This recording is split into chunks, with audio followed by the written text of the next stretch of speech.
Okay, so on this next video, we're gonna learn what are collision events. So collision events are actually a little bit similar to what we saw earlier in the course, trigger volumes. You remember trigger volumes are basically an area in your level where if you trigger it, if you interact with it, something can happen, right? It's similar idea, but it's a little bit more elaborated. So let's go in details about that. Basically, when we, let's say, choose an actor, let's say we're gonna choose, let me open my outliner a little bit more here. Let's say we're gonna choose my static mesh, right? If we're gonna take a look at this details panel, there's actually, okay, difference of menus, physics, constraints, so on. You can now go on this one that talks about collision. Okay, so here there's like some more specific settings about the collision of this actor. So the one that we really want to take a look at is this one right here. Simulation generates heat events. Okay, so what is this? Heat events are basically kind of like in the trigger volume. Heat events is what happens when something is fired. Whenever we basically trigger a heat, that is when this event, when a specific event will now come into place.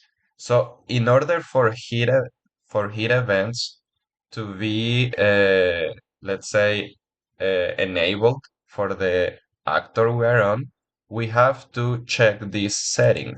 So when we check this, now our actor can actually trigger heat events if there is a collision taking place.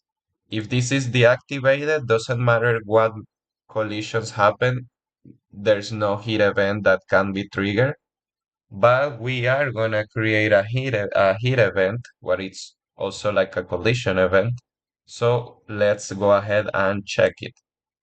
Okay, now with this setting, now my heat events can be generated and triggered for this actor. Okay, so now that the setting is checked, now let's go ahead and set up that heat event. So what we're gonna do, we're gonna create a blueprint for this actor. So instead of going to the content drawer, how we usually do, let's go ahead and choose this right here.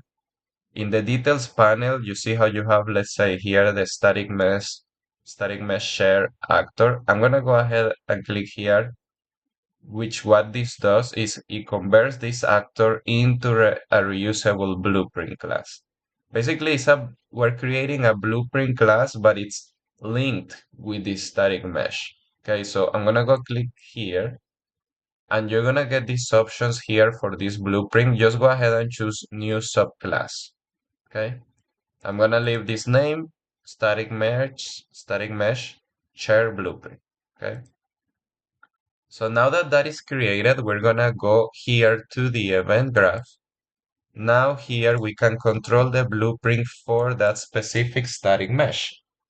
Okay, so now what we're gonna do, we're gonna go ahead and add the collision event, or what I was saying is called heat events. So we're gonna go here, and now we're gonna right click, and we're gonna look for what is called an event heat node. You can see that it's actually coming from the collision submenu, so that's the one we want. And this node basically controls what's gonna happen when there is a hit, when basically there is a collision with your static mesh.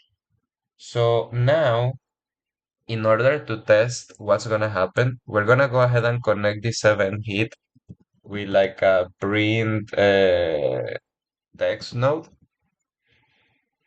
just to see like what will happen whenever there is actually a collision being triggered. So I'm gonna just go ahead and put hit for this print text node. So when there is a collision being triggered, a hit event, we should get this hit text on the screen. So I'm gonna compile and save.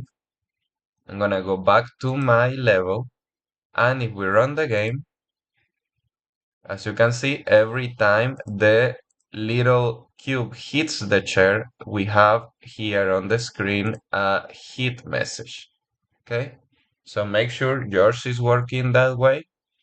Uh, in this way, we can test and make sure that our hit event is successfully being applied. Just make sure you do have this setting checked, because if I don't have this checked, I don't get the hit event trigger. You see, there's no message. So make sure that is checked for your static mesh chair.